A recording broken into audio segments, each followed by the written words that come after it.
everyone, welcome to the second vlog of Bangkok. We had a very fun activity planned for that day, তাই আমরা তাড়াতাড়ি করে ব্রেকফাস্টটা করেই রওনা দিয়ে দিই। আজকে আমরা থাইল্যান্ডের সবথেকে ফেমাস ওপেন জুতে যাচ্ছি, যেটা হচ্ছে safari world Bangkok. This place offered an exciting wildlife experience with a combination of safari park and marine park. This was my first time going there, so I was very excited. আমাদের hotel থেকে এখানে আসতে almost 1 hour লাগে। Safari পার্কে যাওয়ার পর আমাদেরকে একটা হাতে ম্যাপ দেওয়া হয়, যেটা দেখে আমরা পুরো জায়গাটা এক্সপ্লোর করছিলাম। জায়গায় জায়গায় এমন ডিরেকশন বোর্ডও দেওয়া ছিল। আমি এখানে আর্লি মর্নিং ভিজিটসগুলো রেকমেন্ড করি, আর পাবলিক হলিডেজগুলো অ্যাভয়েড করাটাই ভালো। পুরা সাফারি ওয়ার্ল্ড জুড়ে অনেক অ্যাক্টিভিটি করার ছিল। এখানে ছিল safari park, marine park, giraffe ফিডিংয়ের এরিয়া, আর অনেক ফ্যাসিলিটিস আর সার্ভিস যেমন restaurants, souvenir shops, photo booths and transportation options.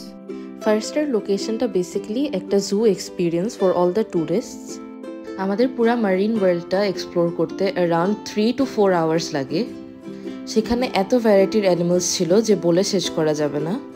আপনারা সবাই এখানে herbivorous animals, rare and exotic birds, bears and other ম্যামলসও দেখতে পারবেন।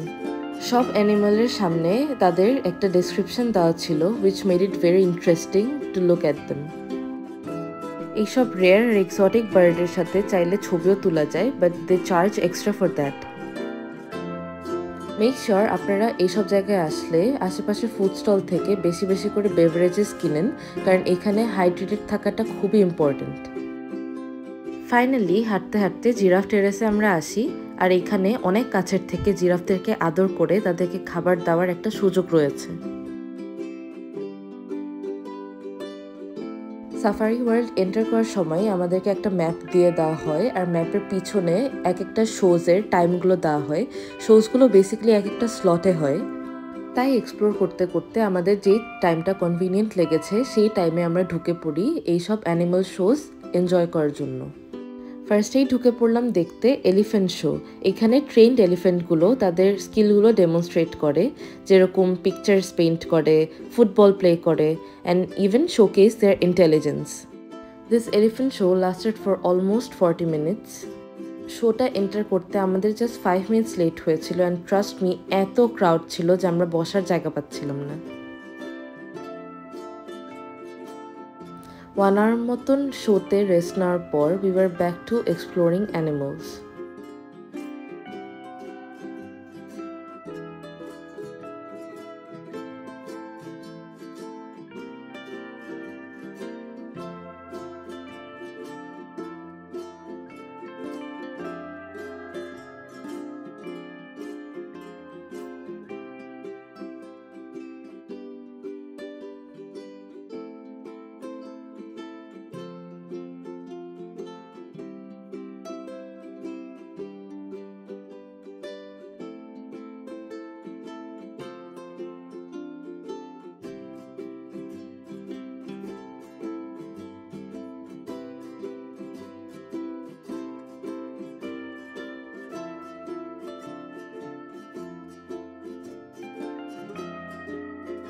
এখানে এত অ্যানিমেল ছিল যে সবার ডেসক্রিপশন বলে তো শেষ করা যাবে না, কিন্তু যদি চিতার কথা বলি, this was the fastest land animal with the slender body, spotted fur and tear mark facial markings. চিতা দেখে মনে হচ্ছিল আমার দোনো বাবা এক্সাইটেড হয়ে গিয়েছে। এই অ্যানিমেলগুলো হয়তো পুরা একা একা থাকে or live in small family groups.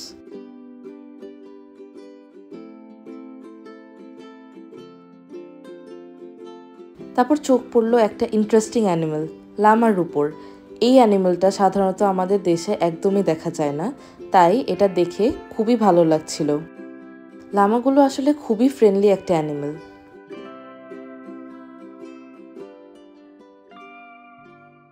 তারপরে চলে গেলাম ক্যাম্প ক্যাঙ্গারুতে। অনেস্টলি ক্যাঙ্গারু আমি সরাসরি কখনো সামনে দেখি নেই, কিন্তু অলওয়েজ যেরকম ইম্যাজিন করেছি আসলে সামনাসামনি দেখতে এতটাও আই প্লিজিং না। One fun fact about them that they cannot walk backwards due to the structure of their legs and tail.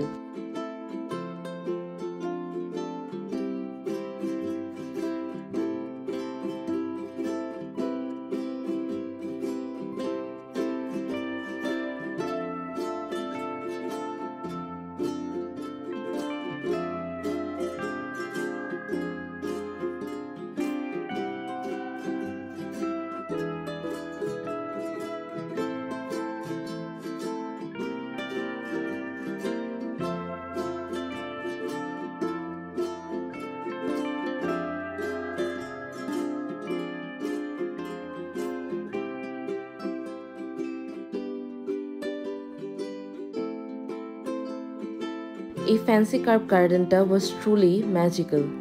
এখানের কই ফিশগুলোকে এরকম অ্যাম্বিয়েন্সে দেখতে খুবই আইসুদিং লাগছিল and it was really magical.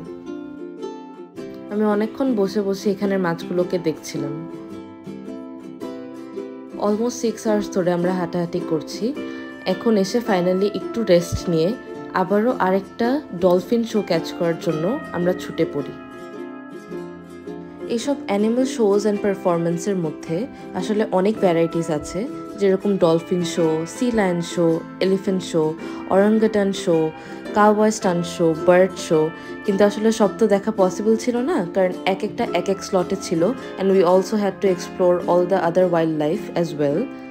তাই আমরা বেছে বেছে প্রথমে এলিফ্যান্ট শোটা দেখি, তারপর 2 আওয়ার্সের মতন বাকি ওয়াইল্ড লাইফ এক্সপ্লোর করে আবার ডলফিন শোর জন্য রওনা দিই।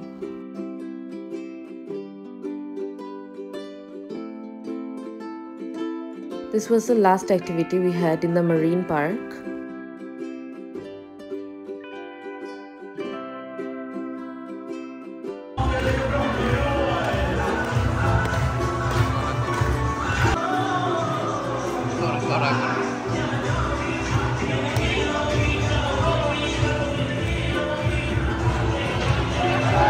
Excuses for that clip.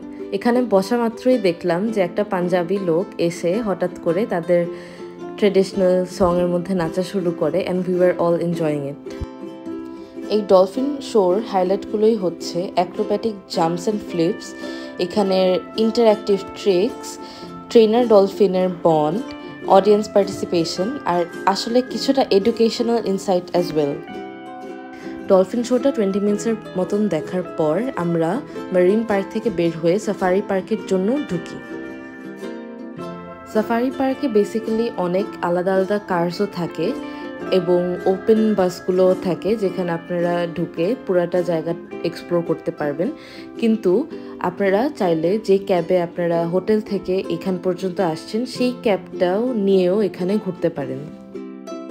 Safari পার্কটা বেসিক্যালি হচ্ছে একটা ওপেন জু এরিয়া, যেখানে সব অ্যানিমেলগুলো কোনো কেজের মধ্যে লক ছিল না, আর এখানে আমরা গাড়ি দিয়ে ঘুরে ঘুরে সব অ্যানিমেলদেরকে কাছের থেকে দেখতে পারবো।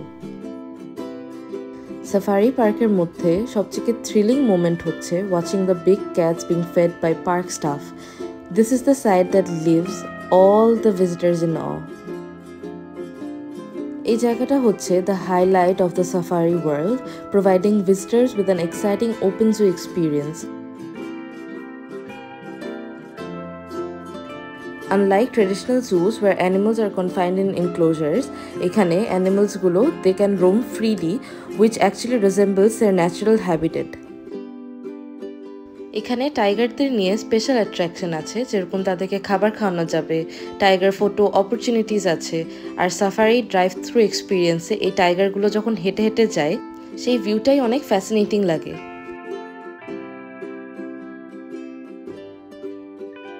6 আওয়ার্সের মতন এরকম ঘোরাঘুরি করার পর আমরা সত্যি সবাই অনেক টায়ার্ড হয়ে যাই and we took a nap on our way back to the hotel.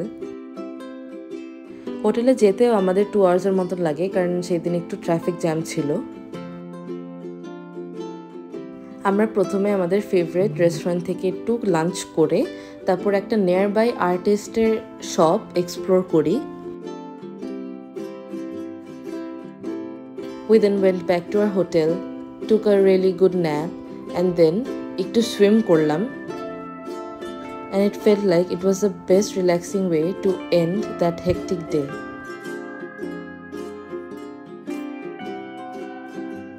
Hotel যেতে যেতে আসলে একটু লেট হয়ে যায়, তাই তেমন একটা সময় ছিল না সুইমিং পুলে এনজয় করার। আমরা কিছুক্ষণ সেখানে থেকে we called it a night. Please stay tuned for our next vlog. Thanks for watching.